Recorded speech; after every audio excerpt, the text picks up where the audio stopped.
నా ఛానల్కు reused content అని నిజంగా దరిద్రం అంటే నాదే కావచ్చు.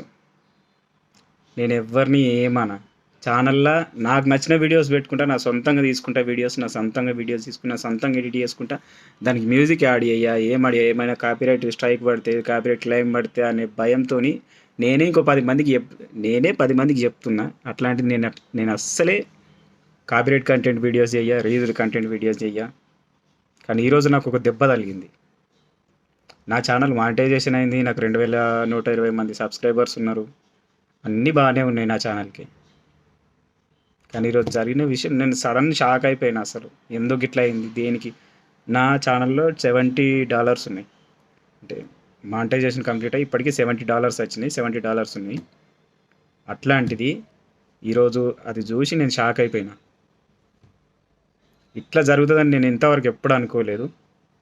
నా ఛానల్కు రీయూజ్డ్ కంటెంట్ అని పడ్డది.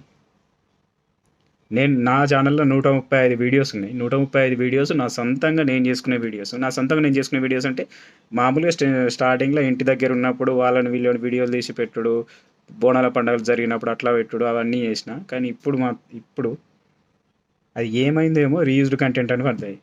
నేను మళ్ళీ యూట్యూబ్ సపోర్ట్ టీంతో మాట్లాడడానికి ట్రై చేసిన, కానీ అది కుదరలేదు. సో వాళ్ళు రీఅపీల్ చేసుకోమన్నారు, రీఅపీల్ చేసిన. కాకపోతే వన్ వీక్ టైం అడుగుతారు. చూస్తా వాళ్ళు ఏం రిప్లై ఇస్తారో.